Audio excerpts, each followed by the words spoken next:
Blindspot, Season 3, Episode 6, Adoring Suspect.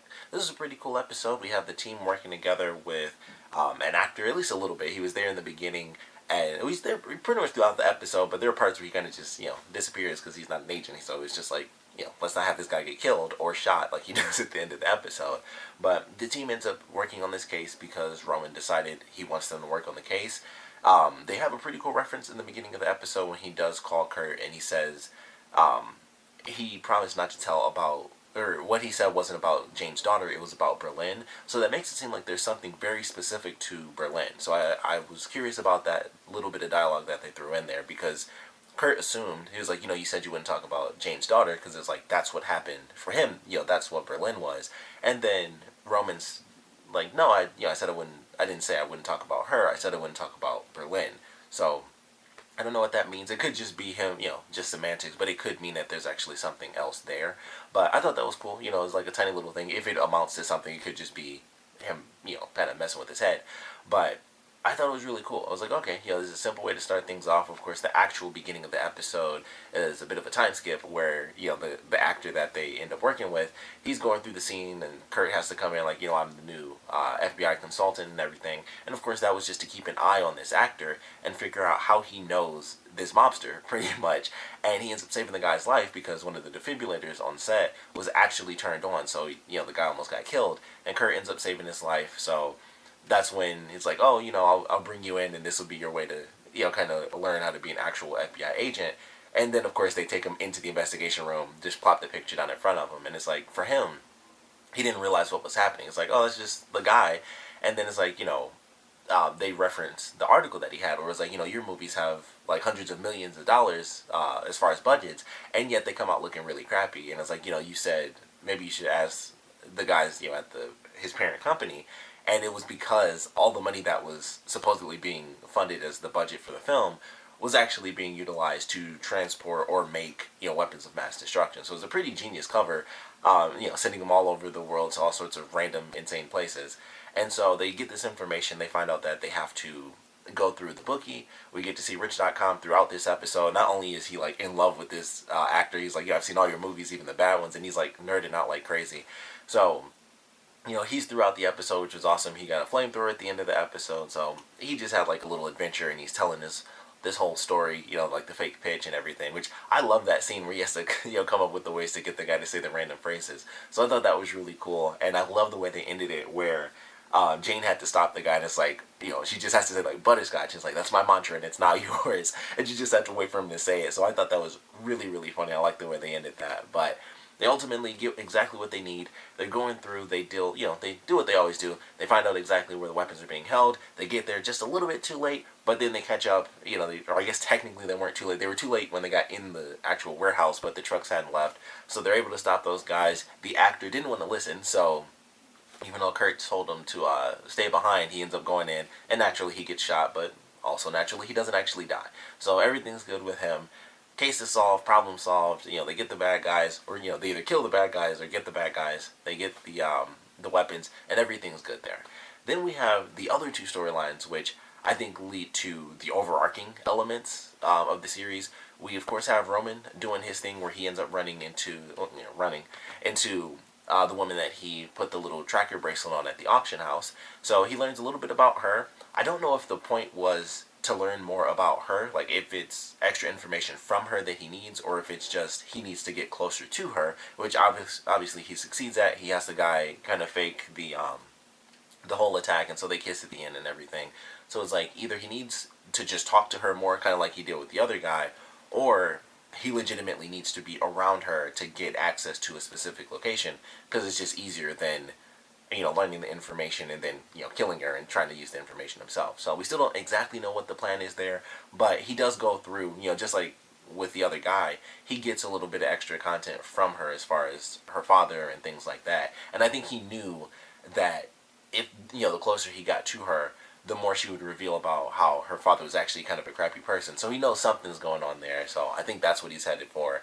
Of course, at the end, he ends up killing the guy that was working with him, because the guy tried to get hush money, and I was like, well, he's gonna die. And of course he does. He stabs him right there, and he just drops, and he just walks away, because that's what happens in television. People just stab people broad daylight in alleyways. and they can just walk away and nobody sees anything. So Roman is totally fine. And then we have our third story, which is Reed starting to get a little bit suspicious of, and not, I had mentioned this before, but that seems to be like their thing. Like, they cannot have a boss outside of the guy that got killed. Their bosses have just been bad guys, and it's just like, what is the deal with that? So there's always some weird thing, but in this episode, Reed officially gets suspicious, and so he starts going through the processes. And it's like, okay, so you said you didn't have contact here, you haven't talked to them in decades. It's like, but you're also at this event that was only like, a few months ago. So I'm just making sure that that's the recollection that you have. And then as he goes in, he has his questions.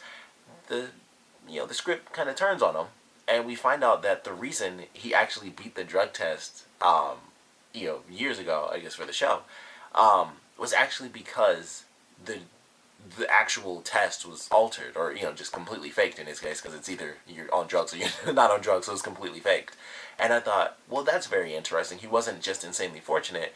Someone was looking out for him who already had a secret. And it's like, oh, okay, well, I can kind of fast track this guy, because I'll have a secret on him if he happens to get a secret on me. Top two people in the building have these really big secrets that they don't want out.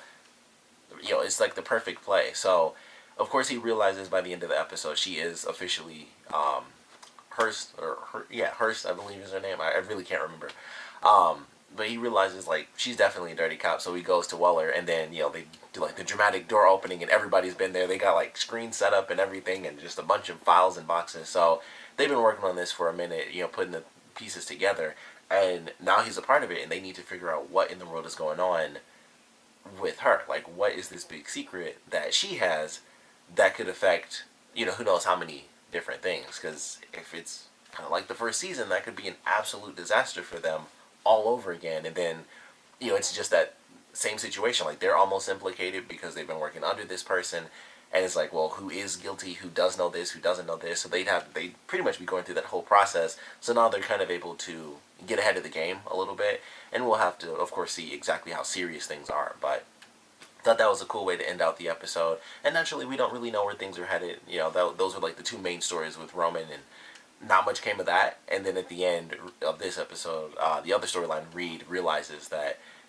he's not guilty, but somebody is, and they need to figure out exactly how guilty she is, what she's doing, why lie, what the secrets are. Something obviously huge. If it involves the tattoos, it's always huge.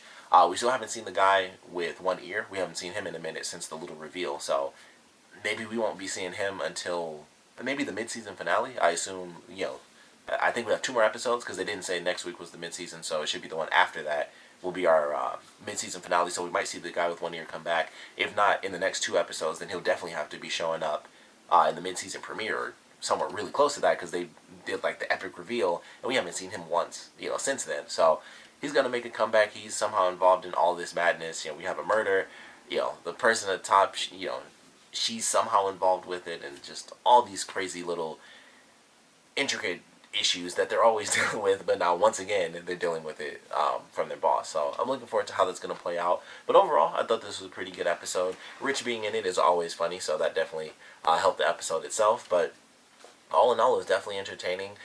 Jane does officially decide that she's not going to look for her daughter, which I'm sure is going to, even though she decided not to look, that is going to blow up in their faces. We still don't know what happened in Berlin exactly.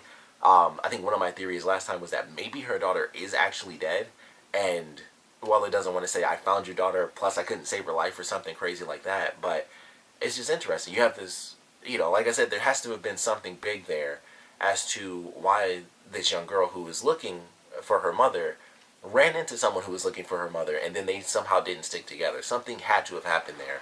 So I'm really curious what the answer is. I don't know what's going to happen. And like I said, that the sort of semantics or specifics about what Roman was saying, like, excuse me, I promise not to talk about Berlin, not talk about, Jane's daughter. So there could be 2 different things there. But I am curious what the answer is going to be. Like, we just don't know yet, so I'm definitely looking forward to that. But, of course, would love to know what you guys thought about this episode, so please comment below. Let me know your favorite parts about it, least favorite parts about it. And with the, excuse me, with the investigation going on right now, where the team is kind of trying to keep things secret, I would love to know how you guys think that's going to play out. If it's going to, like, blow up in their faces, you know, how is the man with one ear involved? What in the world? You know, it's a big question to ask. But if you have any random theories, I would love to hear them as to what the overall case, you know, what tattoo it's supposed to be solving, and what in the world is truly going on there. So if you have theories about that, I would love to hear it. But in general, I just want to know how you guys think it's going to play out. Like, will the team just successfully do it? Will it blow up in their faces? I assume that they're going to get a great lead. Maybe it'll lead to the guy with one ear, and then once he finds out that they're tracking him, he'll relay that information back to their boss, and then they have to play this really weird, intricate game where it's like, well, if she comes out and attacks them, they'll just fight back and say, look at all this evidence we have. So she won't be able to just come out and say it, but they'll know and she'll know. So it'll be like this really weird game. And then, of course, Reed definitely has something to lose. So I don't know. I would love to know how you guys think that's going to play out. And like I said, I definitely want to know what you guys thought about this episode in general. So please comment below. Let me know. And thanks for watching.